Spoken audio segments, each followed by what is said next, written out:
Okay, that time it worked. I don't know what just happened, and we shall see. We shall pray. You are the first white woman I've had on stream. I am. Uh,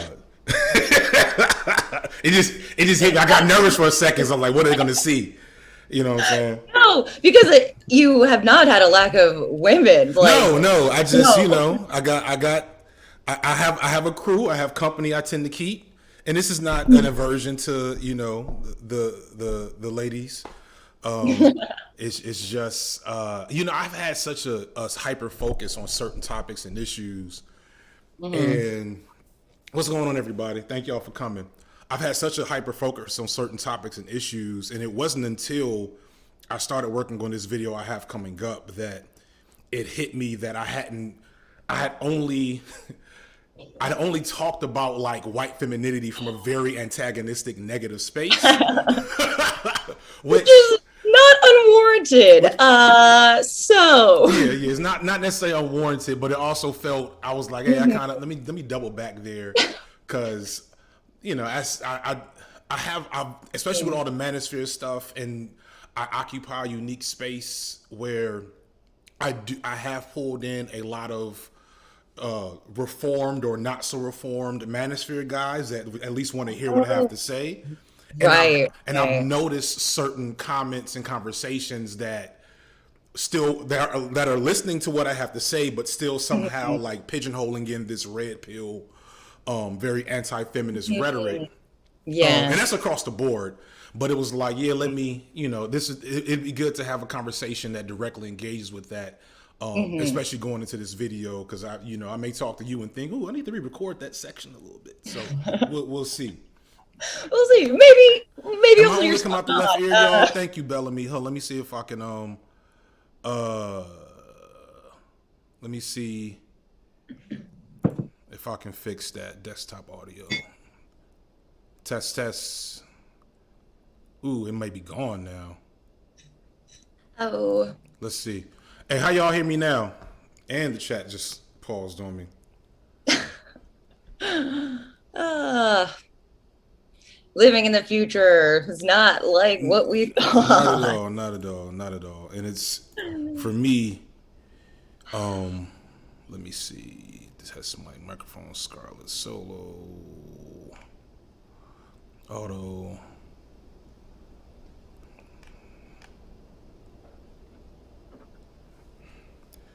Y'all, let me know if I'm still not coming out of one ear. Let me see. This has some like still the left ear.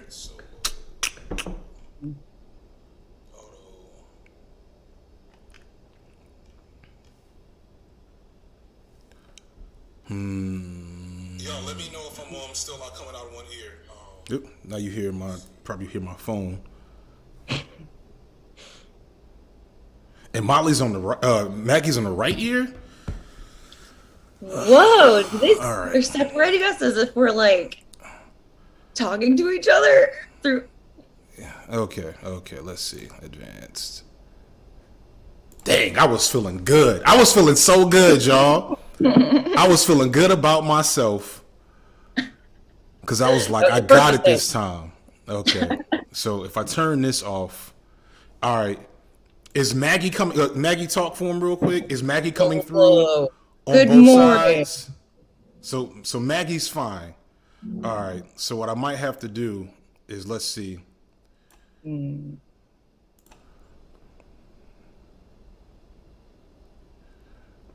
All right. Now what do we sound like? Yeah, da, da, da, da, da. All right. So what I might have to do is let's see. Hold up, Buck.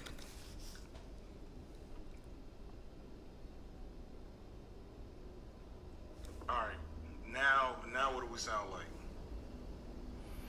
So Maggie's good. We good. Ah. All right. Gotta. This is just a tradition. It's just a tradition on my channel. Right. All right, so I'm here today with Maggie Mae Fish. Maggie, you have I want to say I want to say a legacy. I don't want to like put you on the spot, but like you've been here for a while. You Started sweating. you're in and out of like not just YouTube, but also like like straight up acting and doing other things, and like in between the very stressful drama that I refuse to avoid, as well as like the more hardcore political stuff that I think I'm more driven by. I do have one a lot of passion for just talking about and thinking about content creation and that experience, and also some slightly under the radar, maybe coming soon Hollywood aspirations, although not in front of the camera. And so like I guess like as a starting point for us to just chop it up is what has that been like? Like what is that because you were here for a bit and like started just did you start making like normal stuff and then Hollywood and then kind of started vacillating back and forth? Like describe like your entry into YouTube.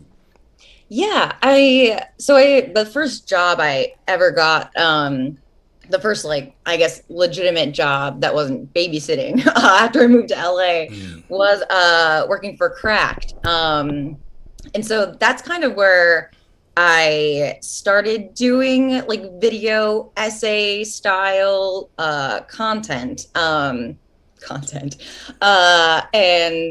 I love everyone I worked with. It was a very like welcoming environment, with a few caveats, which maybe we'll get into. Yes. But for the most part, it was a wonderful experience. It was a legit like writer's room. That's how they ran it. It paid so well. It could not. I've been used to being paid dirt and being treated like dirt mostly for any job I'd had before. So yes, but I was also one of the last hired before the big like Purge. The internet crash. And so after that happened, I had two scripts that I had already written for Cracked, and my partner directs and produces, so had video equipment, and they were like, well, you already wrote it, so like why don't we just like shoot it, you already did the work. And at the time I was still juggling I think like 4 part-time jobs. Like just any I was working for Instacart, babysitting, I was doing a phone service and like a ticket drop-off job, which was the Hollywood dream, right? Yeah, Hollywood dream. LA living. LA living. So yeah, like pretty soon after I started doing video essays, I started making enough money on Patreon that I could at least quit like 2 of those jobs. And then I could quit 3 of those jobs. And now it's my main source of income. So it really was out of like financial dire straits, and my own, I was just like, I am working too much into it's unsustainable. Yeah. So and then you have, because I've been dealing with this relatively recently, but I guess more and more, like not at the beginning of my career in YouTube, but like definitely within the last few months, as I went from an underdog to like a force or whatever. Yes. And it's like, my Patreon is now at a point where I can be very comfortable in like, okay, I can do this. I can not put out a video every 2 weeks and still pay my bills.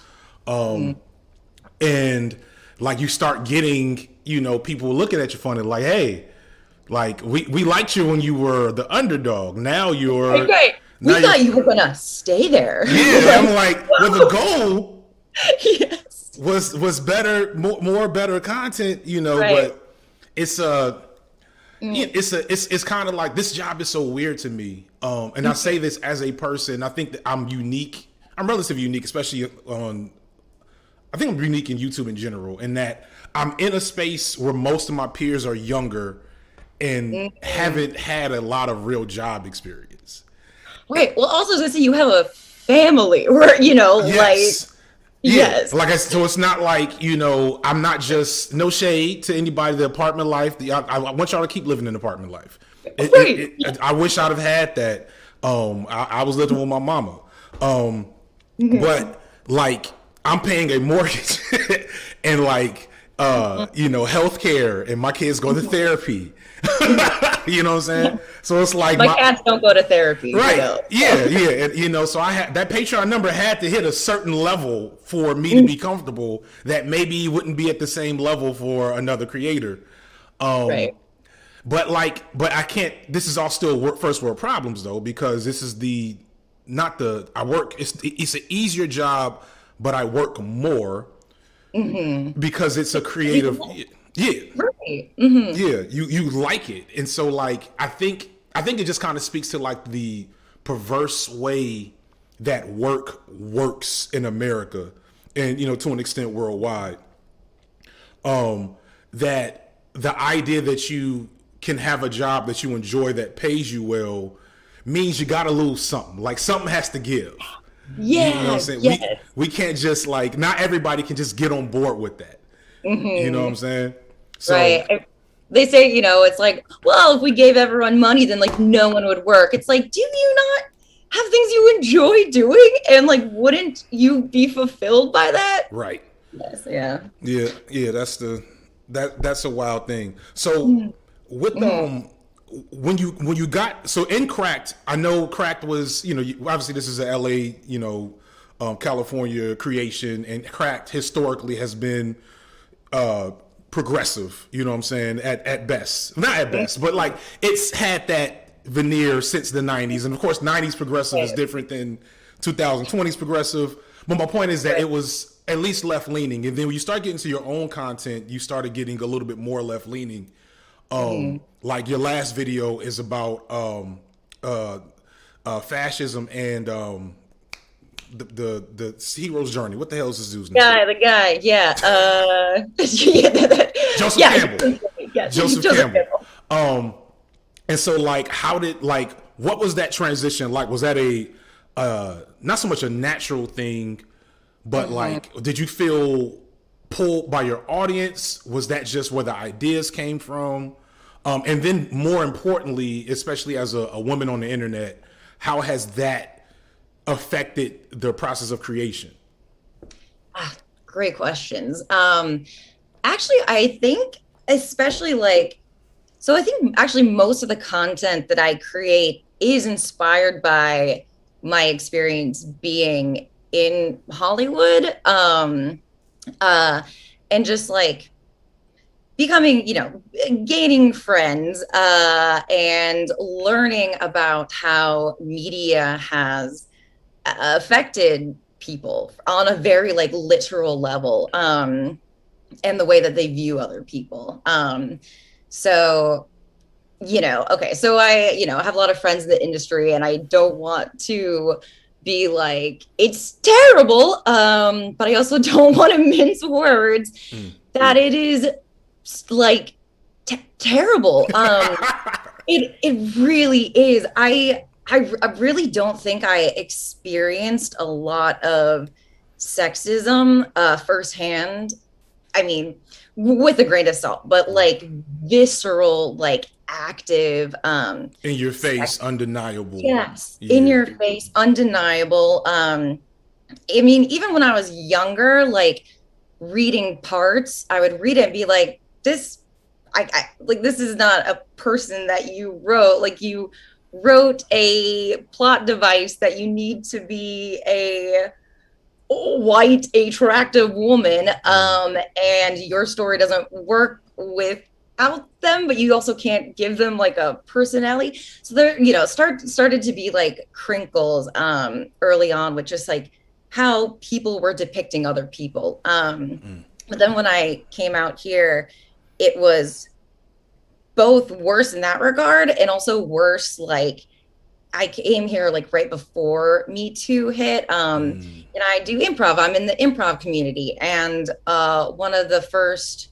people in the improv community who like put me on a team was outed as a disgusting sexual predator. And I had been in many situations where we had been alone together, and he absolutely, was creepy towards, but I had just learned to like shrug that off and be like, okay, well, I guess he actually didn't think I was whatever. I guess that was bullshit. I need to avoid. But and then hearing just like the terrible things that he had done to other people. And it was kind of like shocking in a weird way, but that's just like my personal experience. And then this is an experience at Cracked. So this is where we start to get a little. So one of my feel free to air out the drama on the live. Like I'll right. I will reap the benefits and avoid responsibility. Just keep it 100. Right. I won't name specific names, but okay. I was hired alongside their very first Black correspondent. That's not what they're like. Black video essayist. So we became friends very quickly because we were the newbies. He was previously a history teacher, so we would just like talk about history all the time. He's still one of my great friends. He's wonderful. But because we both like history, we were like, let's pitch them like a history podcast with us. Like this would be really fun. We're the two like babies, but this would be a great project for us. And we worked on this like very thoughtful like pitch. And the email that we got back about it, both of us were shocked at the tone. The message that we received was like, how dare we pitch? Yes. How dare we pitch this podcast? Was that a part of, was there like a invisible dues type situation?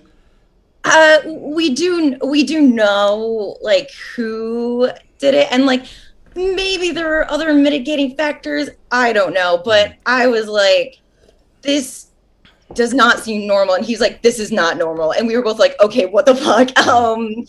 And like as I said, we're still friends to this day. So we now like kind of retrospectively look back and there were times like there was a trailer reaction that him and I did together. And of course the comments were filled with, racism and just spewing hatred at him and our other guest. And so, looking back, it was like, in a way, Cracked didn't really prepare for that adequately. Like he should not have never been in a position where he's doing a video and there's a thing about you need to have like I would always, when I was still like working in like a normal environment, I would fight all the time about how people talk about the concept of diversity. Because most, especially, older white administrative roles, just well-meaning liberals that, don't really know things. They just say, all right, diversity means we have one of each. Like everybody's here and we have now diversity. And so then you can't complain. Yeah, you can't complain. And then we're going to do exactly what we would have done regardless. And then when the time comes, I can point to you as the diversity and say, look, I know you have a problem. However, they're here. They were okay with it. Wanted. Right. You know what I'm saying? And so like, and what that leads to is decisions being made, whether cynical or oblivious, that describe exactly what you were talking about.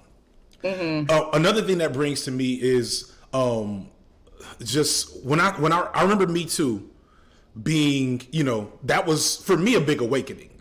If I'm being honest, like I was aware of the depths of, misogyny and, we'll say violation of autonomy that everyday women deal with.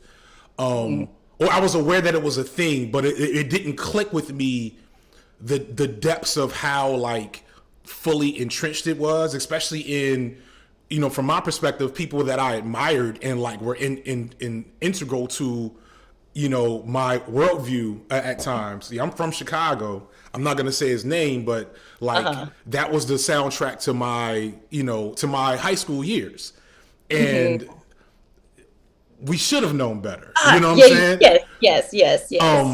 But the other thing that that often gets left out of me too is like that the original person was a black woman, and one of the things that I've been looking to like think more about. I actually tweeted something this morning that kind of illustrated this, because I was talking about the new Game of Thrones show. I don't know if you've been watching. Oh, I saw. Well, I think I saw your tweet too. Yeah.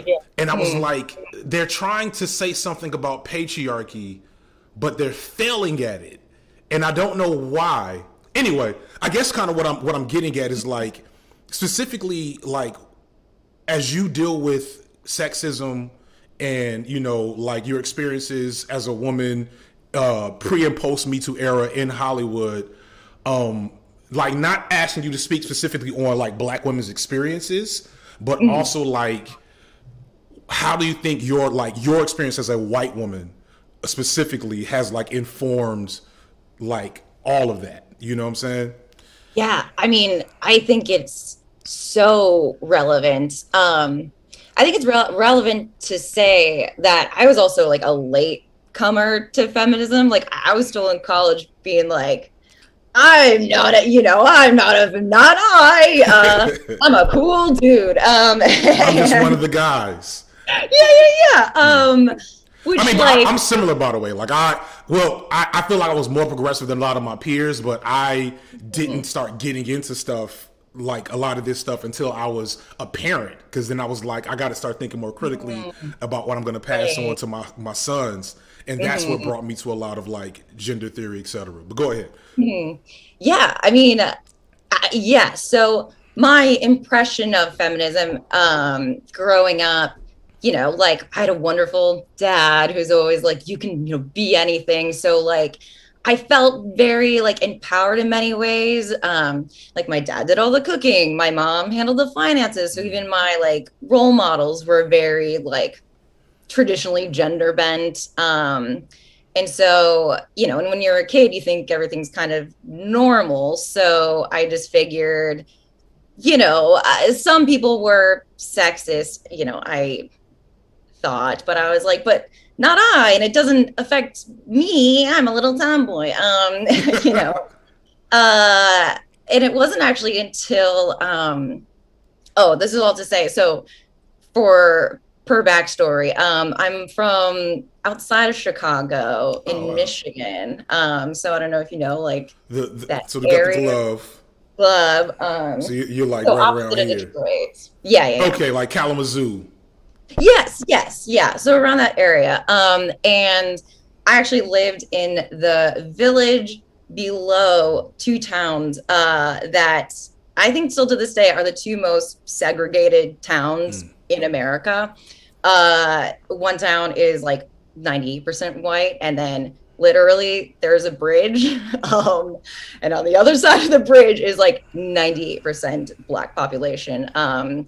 And there's a book written about it. If anyone's curious, it's called The Other Side of the River. Oh, wow. So it's actually a great book. And if anyone's curious, they can read about it. But all to say, so I grew up with a very, racism felt very like present danger, in that, like the first friend I ever made in like junior kindergarten was a Black girl, and I was like 3. And that's the first time my mom explained like racism to me, you know, like just in case it came up or, you know, which is very funny. And I also realize now that's part of why people are like, don't want to teach this in class, because it is very effective. Yeah, it requires, I mean, like that's such a layered activity, you know. When you were like, one thing we did as parents, because my kids are in a diverse school environment and like around a variety of children. We go to like a school that's probably about like 50 or a little more. Yeah. So what we would do is, and I don't hold shit back. Like if you're gonna be around my kids, I'm a G check you when I see you on racism. We're gonna talk about racism just casually, and I'm gonna just pay attention. And so what we would do, we would come to birthday parties and we would give black books. We would give we would go to like if you were white or if you were not black, we got you a black book for the kid's birthday. And I wanted you because one, that's actually good. I'm doing you a favor, number one, because I'm helping you do some of the work that you may or may not be equipped to do yourself. But also, I want to see how you respond because, like, if you're a kid or you don't understand that should be perfectly normal to read a children's book that doesn't have a white main character, then my kid may not come to the next birthday party. right. And I bet the parents' reactions too. Right. Like, the best I got was thank you. I'm like, all right, cool. That'll work. We'll see how this happens after the fact. But go ahead, I'll cut you off. Oh no, not at all. So all to say, and I this takes me into high school, which is when I first started reading kind of like, higher level like writing. I remember studying poetry. I hated reading poetry from like all these like Emily Dickinson. Yes. And I was like, this moves me nothing. So one of my English teachers, she's amazing. Shout out to all teachers. We love them. We need them. I was an English teacher. Oh, okay. Well, you guys would have loved each other. Mrs. Simmons was her name. She was a white woman, but she's married. Her husband's black. And to this day, I owe her so much. But literally all of the time, she would bring race into every conversation about every book, and like, thank God she did. Because, as I said, we lived in a very like racially tense area. Just from like the geography of people. So yeah, I mean, she would tell us all the time, like, do you know how many times I've been pulled over and a cop is like, ma'am, are you okay? Are you being kidnapped? And she would have to be like, no, this is my husband. Her daughter actually, she's awesome. I was in the theater program with her and she's so talented. And she got like, one of the princesses awards or, she won a big pageant, and the racist vitriol that was shoveled her way was just terrible. But all to say, she started to give me Maya Angelou, Langston Hughes. The first time I read a Langston Hughes poem, I was like, oh, like, this is poetry that like speaks to me. And something about it just clicked that did not click with me with other writers. And I loved Maya Angelou. I like at the time was dealing with a lot of like body issues and, internalized misogyny about the way that women are supposed to be and look. And how does that and that's kind of the thing that I think is interesting, because I don't think internalized misogyny is racially exclusive, but I think it looks different from like the positionality of a lot of white women, especially white women who are also conventionally attractive, who could very easily, like, that's the thing that I think has always intrigued me around, going back to Game of Thrones, but also the old Game of Thrones, like the way that white feminism is often depicted in the movies. It also like it's the character's always also conventionally attractive and white. Yes. And so that like speaks to a very different like realm of possibilities. You know what I'm saying? And it's never engaged with. They barely engage with the racial part, and when they do, it's usually done poorly. But then, like, you also have to think about how, I think was Gloria Steinem, who, may or may not have been a government agent at different points in time. She was more known for being attractive she was an attractive feminist. You know what I'm saying? Which was just like this. It's like dismissive on multiple levels. And so yeah, like when I think about what it must be like in Hollywood to be in the middle of Me Too in a traditionally, you know, feminine white body, like where those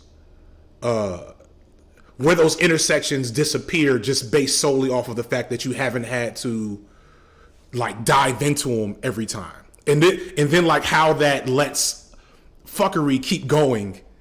Like maybe so Me Too was started by this black woman, and it greatly got like what people, at least this is my memory, and you know I'll let people in the comments clarify for me, but like I think Me Too really started. So the black woman started, I don't remember exactly when, and then Cosby and R. Kelly's stories bubbled up to the surface.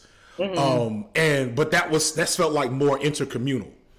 And then not long after that, it became Trump and what's the dude's name? Weinstein. Ah, yes, yeah. And so that was when it got to like fever pitch, which was good because it did create, you know, it helped create the movement, but it also kind of typified the problem outside of that white feminine box. You know what I'm saying? Yeah, there are so many insidious things about whiteness as a concept and white feminism, which, you know, we can, like, so white feminism as opposed to, you know, intersectionality. Yeah. Yes. And yeah, I mean, all to say, so my intro to feminism was from the view of like, well, it does, you know, like, yes, women are equal or whatever, but you know, there are other things that felt more pressing and important to me, or like felt more immediate, you know, like racism, and like in a lot of ways that is true, especially, you know, as a conventionally attractive white woman.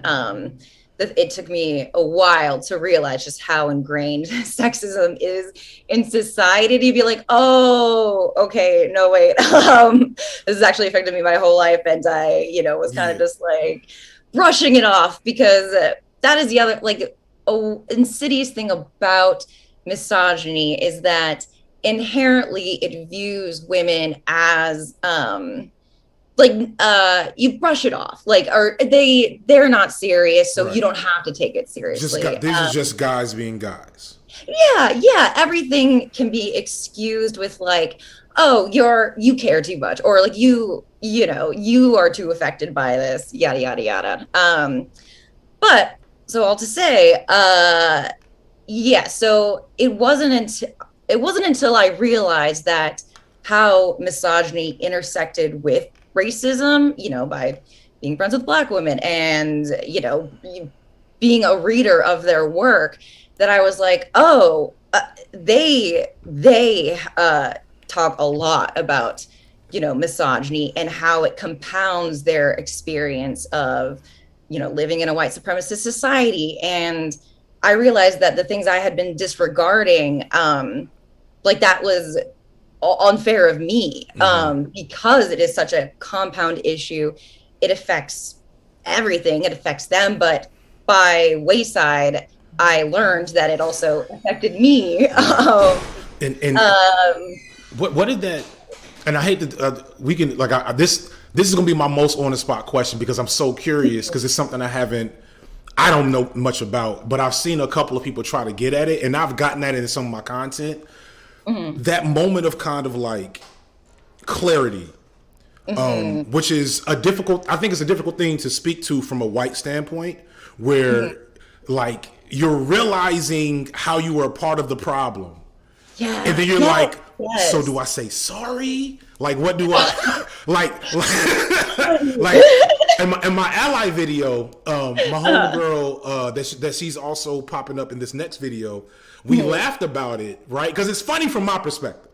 You know what I'm saying? Yeah. Like it's funny from my perspective. Like and I would do that. It's low key like a thing I enjoy about engaging across race and racial conversations, and also even with gender at times, where like, okay, this is like completely native and normal to me. Here is your first introduction to the concept of intersectional feminism, and you've lived not like you've lived within a system that has disabused you of that information for most of your life, and you get it, and then it's almost like the Matrix, you know what I'm saying, where you get flooded with all, and then you're kind of in a, like, there's somebody that's a viewer of mine did a video about a month ago kind of talking about their experience, and like I wanted to be with her so bad, but the video came off so cringy, and it's like, how do you not, and I'm not like, I don't expect you to have a good answer, but I'm just kind of ideating on how do you cross that bridge from a place of privilege into like a place of maybe anti-racism, anti-white feminism, into intersectional feminism, etc. But like after you cross that bridge, like what is even the headspace you move with? You know what I'm saying? Yeah. Well, I have a great example of this. So, so I grew up, Catholic, like very Catholic community. So one of the things, even when I was like losing my faith, choosing to not, believe it anymore as I, was becoming a more person. But one of the things that stuck with me for way longer than it should have is like pro-choice, because I'd been so indoctrinated that, it will be a person. So doesn't that mean that it is a person? And that took me, so, while I was learning to be intersectional, I was still holding a belief that, sorry, helicopters, LAPD just they're pull around. You are now on a watch list. You've been on the video with me, just letting you know. Come at me. No, the cops are terrifying out here. And not fun to deal with. Holy shit. But so all to say is like, I remember the moment where my best friend that I've had since, I was a baby, she's still my best friend. And we were talking about it and she's like, well, but it's like a very like racialized issue, like, access to abortion, like far, disadvantages minorities. And so, being like pro-life or whatever is like harmful to these communities. And again, you talk about like we're not privileged with that information. Like I'd never heard that before, and I was like, whoa, and like the Matrix, yes, like the cord unplugged, and then I was like, of course, and like of course it's all seeped in like white supremacy, and I think even like historically, like the abortion like became, because they lost they were against integrating, and then when they lost that, they were like, how else can we what other wedge issue can we pull out that is also a code for racism, right. Yeah. So that was like a holy shit. But also I think that speaks to how important intersectionality is in feminism, because, when you see white feminists, like you said, it's like, they're almost like they are missing something. And part of that is, white feminists, a lot of times when they talk, what they're talking about is how it affects them directly, which, like, part of me wants to give grace to like people who are learning and, maybe are on a journey to become intersectional feminists. But there's also like, how have you not, read more from not white people? Yeah, the pop, what's the word I'm looking for? I was just on a podcast that dropped yesterday. Shout out to the Waving the Red Flag podcast. That dropped yesterday, and we mentioned how so many of these concepts, intersectional feminism, critical race theory, which Mm-hmm. all both come from, you know, Marxist critical theories, etc. Mm-hmm. They weren't meant to be Twitter hashtags, and they weren't meant to be Tumblr posts, Mm-hmm. which is really a rough.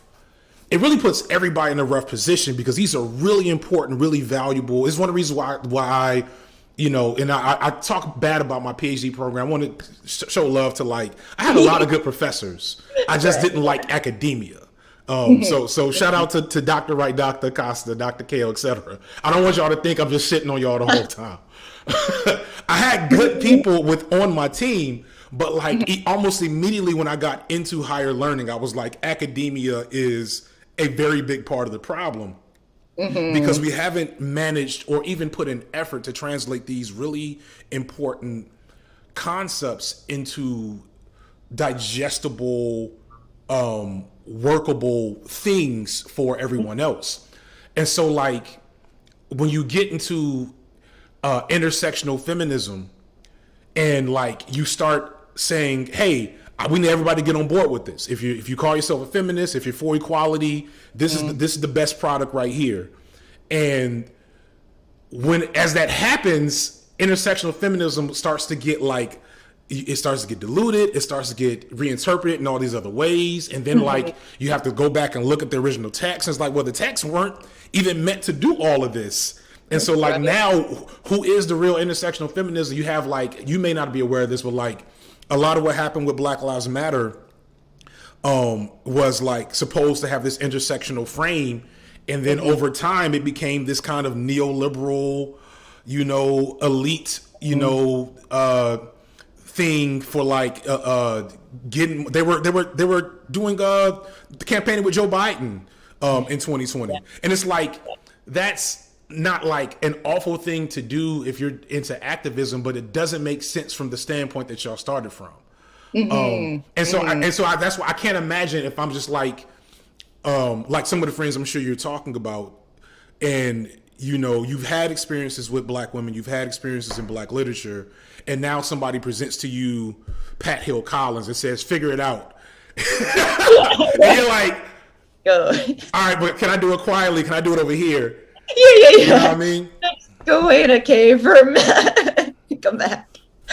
Uh, yeah. Oh, and speaking of academia, one of the like one of my, so I studied theater. And when I was finally cast in one of like the main stage shows, I was very excited.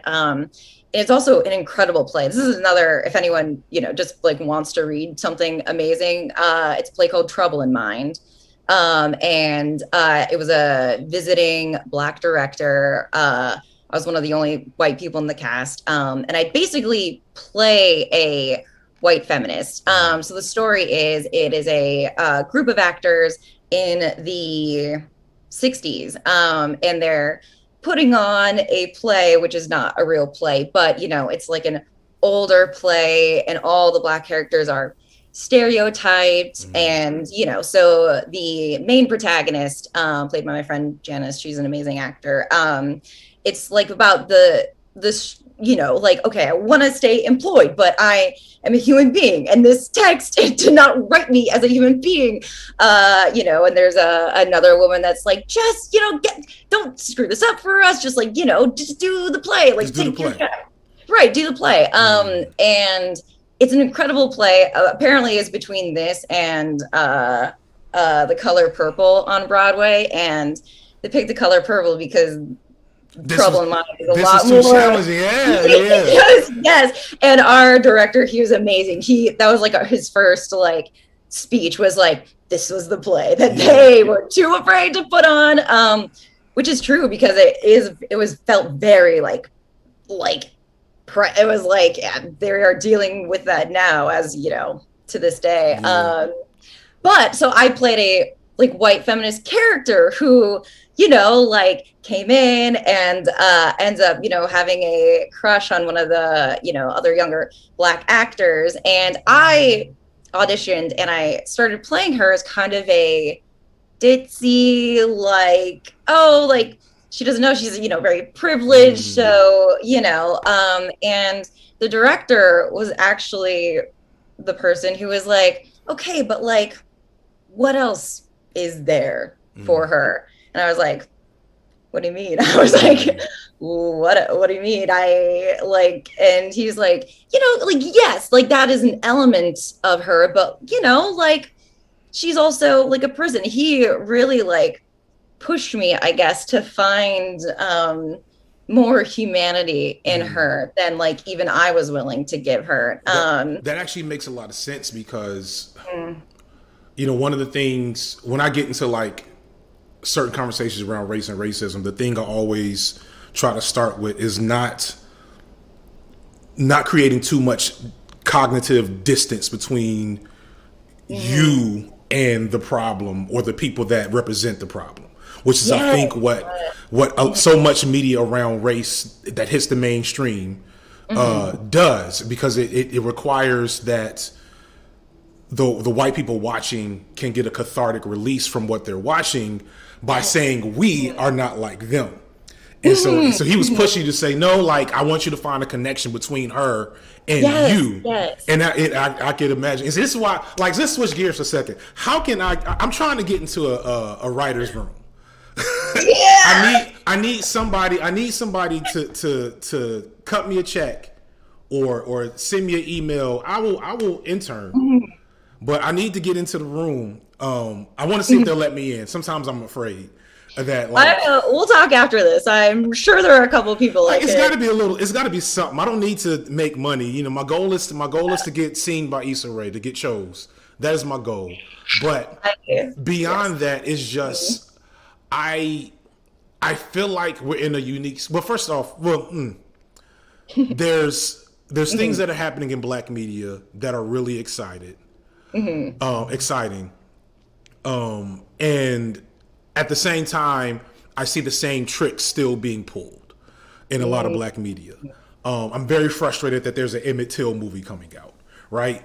But it's like, but I also promised to make a Tyler Perry video when I hit 500 subscribers. And then I realized, like, I'm in Atlanta, and if there's ever a chance for me to do anything media adjacent, I may end up doing it with Tyler Perry, or at least with somebody that rocks with Tyler Perry, and I need them not to pull up an hour and a half long video I've made. You know what I'm saying? Like, and you've done that. Like, I was watching your joint about Rob Schneider and Tim Heidecker, and I was like, ooh, she brave. You know what I'm saying? I mean, it was all correct. It was all facts. But luckily, most people agree. I've had behind doors like, thank you. But yeah, like, what is so switching gears or into like back to the creative space. What is your process like specifically? Like how did you? Because I noticed as I'm going through your stuff, a lot of it's media based, which is really where I got my like that's where, like, I've said on many occasions, I was a huge Lindsay Ellis stan early on, and I wanted to just talk about Black movies and Black art specifically, but I also know that that's sometimes the hardest thing to get. That's a very saturated field. I'm not the only person that really liked Lindsay Ellis. You know what I'm saying? So like, how do you get in there? How do you try to make your videos stand out? Like, they're clearly much more cinematic. you can tell you got you're putting in, it's not a green screen that's actually a wall. So that's a great question. So yeah, oh shit, is Lindsay in the chat? I don't know. That's wild shit. Hold on. I'm about to embarrass myself. Babe, come here. Oh, this is funny. This is funny as hell. Oh shit, she's gonna have jokes for days. I don't know if she noticed that. Oh damn. Oh shit. Okay. Let me chill out for a second. Yeah, that was. I'm breaking facade.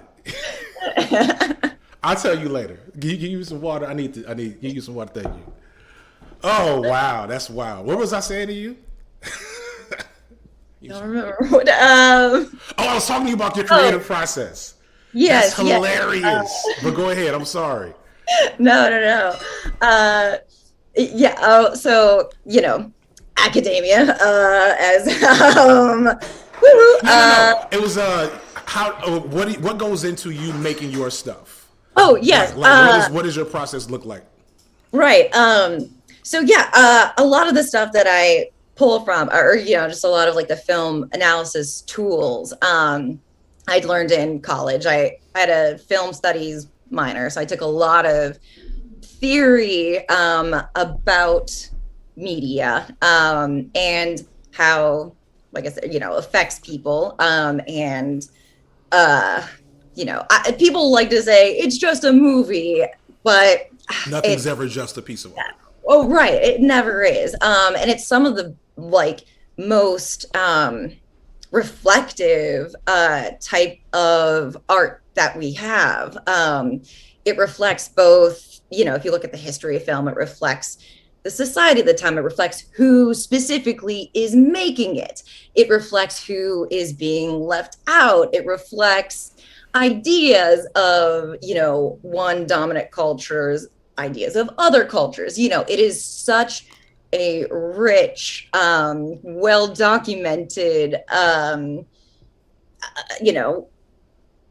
yeah. So I'll just say I was very like interested in that, and of course that also came with a lot of talk of like men and studying men and reading about men and watching men and a lot of that.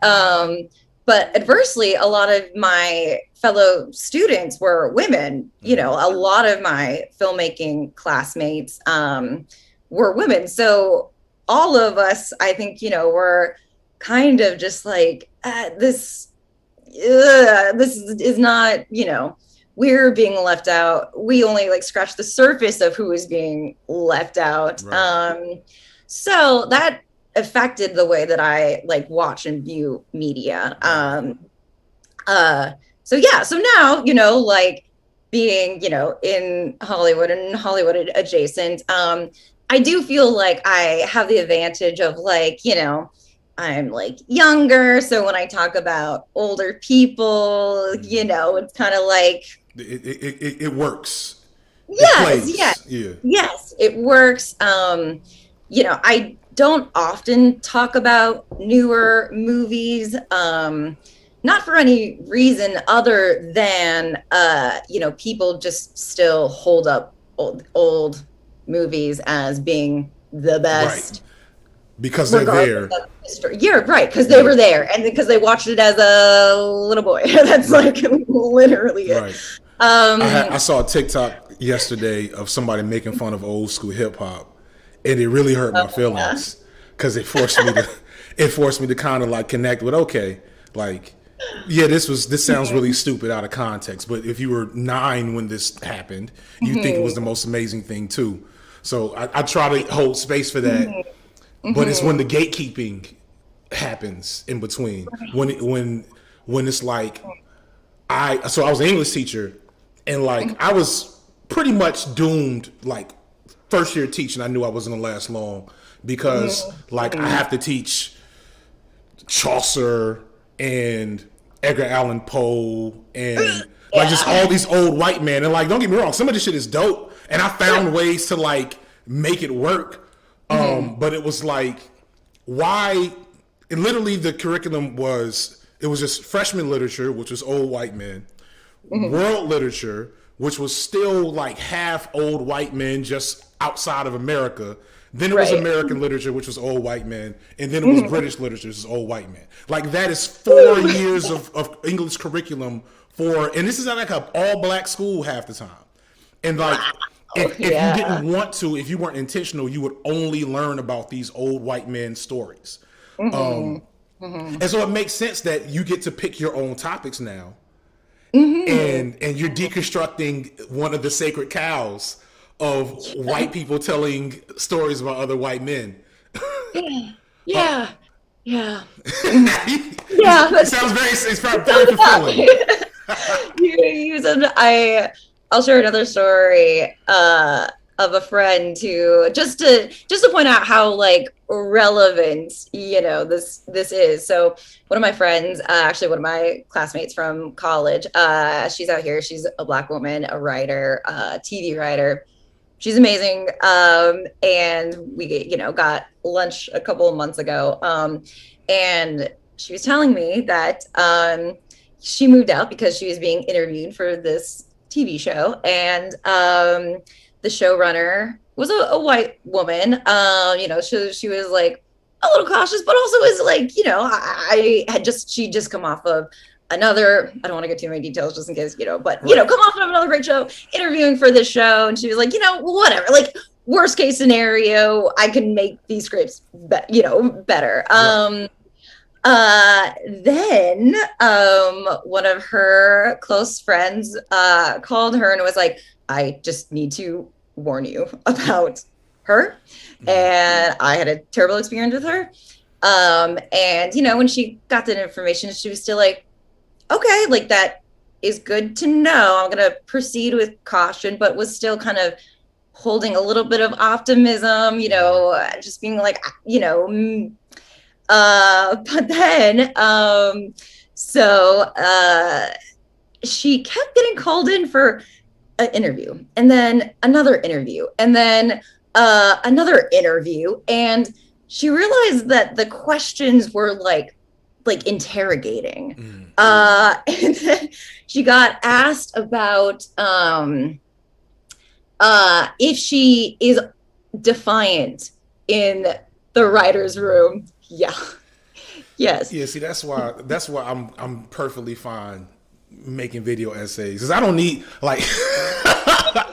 because I'm gonna just finish the story. I don't want this to discourage you, because this show's gonna get canceled.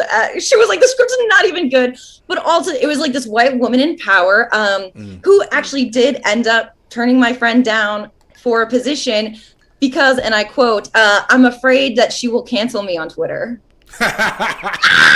Like, oh my god. First off, we're all gonna get canceled one day. I know. I was like, girl, you just wait. But like, that is not a good sign when you are like, when you already know you're about to get canceled, so you're actively like hedging your bets. And now that you have power, like maybe that's what's supposed to happen. You know what I'm saying? Yes. And it was like, what are you planning on saying? Like her, like what? So, all to say is that, I mean, from her just being like funny and active on Twitter, that was enough. And like the company that owns this, was very like, we will like, do not worry. This is not the end of our relationship. Like, we're going to get you in another room. So like, there are, a lot of people out here who, are not that, who are trying to make it better, but all to say there is still just like a wall of white men. And if it's not white men, then it is white women who, want to be in proximity to power or, utilize their weakness for. Shout out to my homegirl, Dr. Hargens again. She talked about how there's a weird synergy that has happened between black men and white women historically, because we're both one identity away from white maleness, and that often leaves black women like doubly, like that's why intersectionality came from black feminists, right? Because they were like I rock with y'all, but sometimes y'all don't rock with me, and I rock with y'all, but sometimes y'all don't rock with me. So like we gotta create our own, and it was that analysis or that experience is what created that, and it's awesome because it also helps, it helps black men and white women understand things better as well. But yeah, that's wild. Yeah, so I do work. Like I don't worry about it. Like I started this as a hobby, right? You were talking about like my output is crazy. It's not crazy to me. It's that is amazing. It really is. Like I'm slower now. I'm slowing down on purpose now because one, I'm working with an editor who actually knows how to do stuff because my editing was rudimentary. I think it was effective, like artistically, but very, I don't know if Mia Cole was in the chat to throw shade at my Windows Movie Maker edits from the first half of my career. But like, now I'm starting to say, okay, the essayists that make the longer videos, they don't come up with a video once a month. So like, I got to start slowing down even more to, is my audio messed up again? Oh yeah. What's going on? Oh no. Test. Say something. Hello. I have like, oh God, this may end up, well, they can hear, they've enjoyed it, but I don't know what is happening with. Oh no. Test. Can y'all still hear me?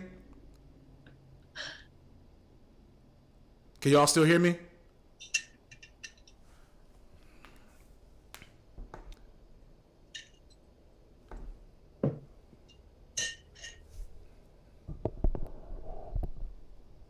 It's all in the left ear now. It's fine. Someone's afraid of CJ. What's up? I didn't know CJ was in here. Okay. So now I'm afraid if I don't click this button back, I don't know. I'm sure it's working out. I did a whole video. I did a whole live where I didn't realize that Noah Sampson's audio was coming through my microphone. So I'm sure somebody will work it out in the back end. We'll make it happen. What was I saying? So like I say all that to say I enjoy so much. I'm not the type of person. I never had like work dreams. I wanted to be an astronaut when I was a kid. And then I wanted to be a video game journalist. And when I got to college, and it's so funny. Like I got to college and I used to read this magazine called EGM, Electronic Gaming Monthly. And I was like, I want to write for them one day. And like this is the early 2000s, and print journalism is dying. And so I'm like, okay, I need to have a job when I get out of school. And I actually, ironically, got into media production. And I had a path in that I abandoned very quickly because I didn't like the people I was starting to be around. I was getting into like the music industry, and I was like, this is not my speed. I'm not really built for this life. Ironically, I think if I'd have kept with video game journalism, I'd have ended up exactly where I am now, just probably doing, video game essays. But I still have to say, like, going from teaching to working in healthcare and like working with kids, I can do this forever. I kind of hate the pressure of YouTube and the pressure of Twitter and like seeing in all the drama that I kind of I'm not allowing myself to avoid as much as I can. Yeah. But I would like to say, all right, let me keep this. Can I keep this same energy and then get a budget to make something, or even just be in a room with somebody while they're making their thing? Can I still talk about Black socialism? I doubt it. Right. I have. It's getting closer, but it ain't there yet. Yes. Go ahead. No. I was just say the changes that I'm seeing are very positive. There's room. Yes. We'll talk. Yes. We'll talk after. Yes. I think the double-edged sword is that they may not take you seriously. It's like, yes, I have YouTube. Not because you do YouTube, but like, I mean, specifically talk like, if you Black socialist like issues, if someone stumbles across your page, they're gonna be like, of course. I can only imagine, so like dismissiveness, yeah. Yes. The dismissiveness is, so in the one sense, like I would hope that, or at least trying to create a space where that like would never like negative impact, your career in the arts. But also there is kind of a like. Well, there's a clear, line in the sand. And I've learned this more as I've, it's fun. Like I've always been, left leaning, but never as explicitly far left as I've been becoming the past couple of years. And content creation and like having a platform has forced me to be more explicit and try to be more knowledgeable. And so that has made me even more aware of how black leftist ideology in particular has been erased from mainstream consumption when like 60 years ago, excuse me, James Baldwin was a socialist. You know what I'm saying? But he also like kept socialism out of his persona for a large chunk of his career, probably for that very reason. And this is also the 60s, and folks was literally getting killed and put in jail for being that left. And so, and I look at like I can't remember the name of Fred Hampton's movie that came out a couple years ago. Oh, yes. Judas and the Black Messiah. And like I noticed in that movie that the socialism aspect of his story was a little diminished. It was a little subdued. And I you know, when I think about like how that correlates with a lot of black media and black art, that they've made the black part the key ingredient, which makes sense. And they've purposefully, you know, sanded off a lot of the radical parts, a lot of the socialist parts. They'll allow the conservative stuff to be there. They'll allow the kind of hokier parts of pro-black consciousness to stay because they don't take it seriously. They're not as afraid. But like Fred Hampton was murdered by the police for a reason. You know what I'm saying? Yes. And like, you know, and so I just want to make a story about a guy in this. I just want to make a story about a man raising his family. It will be so milk toast and tame Hollywood. You can trust me. What have I done? Look at this little angelic. Come on. I got Lindsay Ellis in the chat. Right. No, but we'll see. We'll see. One of my friends, if any producers are listening, let me know and I'll connect you to. Although the script's good enough that I'm sure he's getting attention. It's one of the best scripts I've ever read, and it's about two teenage boys who start like a Black Panthers movement, you know, like now, and and it's like update. Okay, an update. That sounds really interesting, but also very scary when Hollywood gets to it. Right. Yeah. So will this ever see the light of day?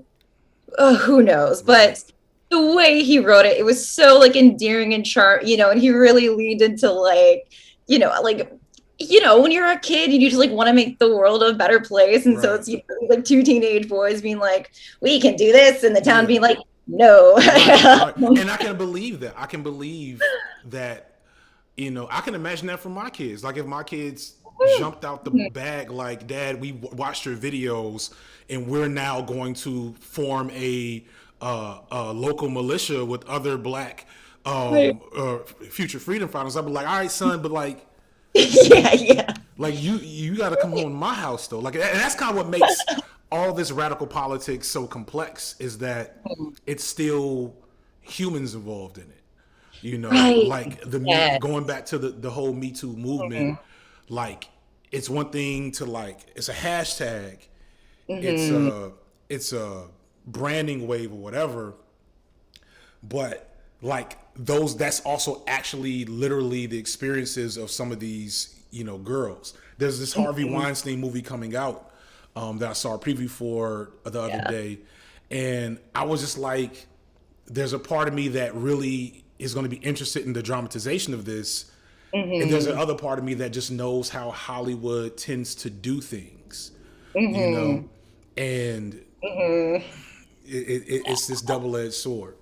We gotta wrap up in a second. Let's get to YouTube specifically. Cool. Like what is your like long-term, like is this kind of like you just going back and forth between YouTube and Hollywood, and you always want to keep it as a like a side thing that you can always come back to, or are you, because most of the people I know, the people that I've had conversations with, you know, like on Nebula, it's very clear that there's like a line between the business YouTube people and the creative people. Yes. And the business people are like they're in it to win it probably forever, and the creators are like, this is really awesome. What next? You know what I'm saying? Yeah. Like, what has been Yeah. your like? Where do you stand in that? Yeah, I'm definitely in the this is awesome, but what's next camp? But with the caveat of, when I was a little girl, I was like, I feel like so in the dark of how like Hollywood even works. And like I'd always loved movies, but Mm. it's a very purposefully what do you call like mysterious, Yeah, like kind, yeah, like when you're it's mysterious because they don't want you to know how the sausage is made, and when you get there, right, you kind of have to right. decide: do I Hmm. participate in the sausage making, or do I become a vegan? Absolutely, Yeah, absolutely. But especially getting older, you learn that a lot of the not showing the sausage is also because they don't want to show the racism, sexism, the exclusivity. Money is a huge conversation out here because, I mean, if you have money, then you don't need to have a day job so you can go on auditions. Like mm, a lot of the reason why people's careers, don't go a certain way is simply because they, don't don't have the have time. Yeah. other, yeah, they don't have the funds. Uh, so all to say is I, hope to, yeah, like do something, either within a writer's room or, on a show. We've gotten close, knock on wood. Uh, but all to say is I would love to have YouTube as a resource to kind of demystify it for other people. Mm. So That's yeah, and like yeah. part of the reasons that it's mysterious is because there is no, like one way, Yeah, yada yada. it's like a one way feedback loop, and Right, like you right. have to be, if you Hmm. really make it, it almost becomes your job. That's kind of one of the reasons. So like on a much lower scale, right? That's one of the reasons why I like talking about YouTube and like this low level content creation game, because you know before you start doing it, you don't understand how important a thumbnail is. You know what I'm saying? You don't understand like how much effort has to go into making sure there's no red or yellow check marks on your monetization. Hmm. And then like what this process can look like. But like we have way more, there's way less keeping us from talking about it. Right. You take it up a notch and you're in Hollywood and you're a star. Part of your job becomes being less accessible. You know what I'm saying? And being less Yeah. honest with the people Mhm. that watch your stuff, that make you a star, which is weird because at the same time, and I'm sure you've probably gotten it as well. This micro celebrity game, I'm not a fan.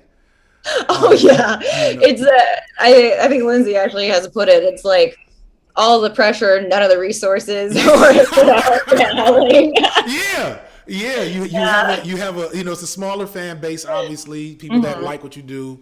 Mhm. I think I put more on my back than is necessary because I feel I'm in such a unique spot.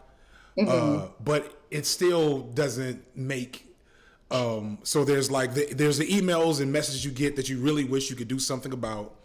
Yeah. There's the ones that are absolutely insane, Mhm. and then there's the just straight up creepy ones. And like you would think those would be connected, but no, they're like two different categories. Yeah. Um, Yeah. and then it's Whiplash. yeah, and then like you have to talk to other creators about that experience because I'm not an actor.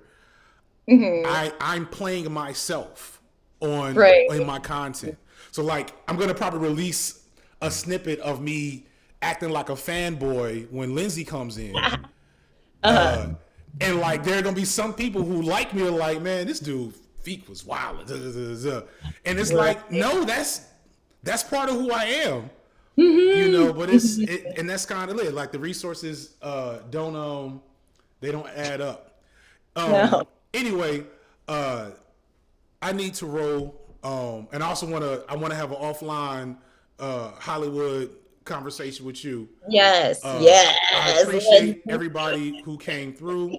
Tell everybody, because my audience has my audience is I don't know what my audience is sometimes, because sometimes I'll bring somebody around like yeah, and other times it's like, who is this? And so I want to make sure they know who you are and know your content, because the content is good. Thank you. Yeah, hello. My name is Maggie Mae Fish. I do video essays and mostly around media and film.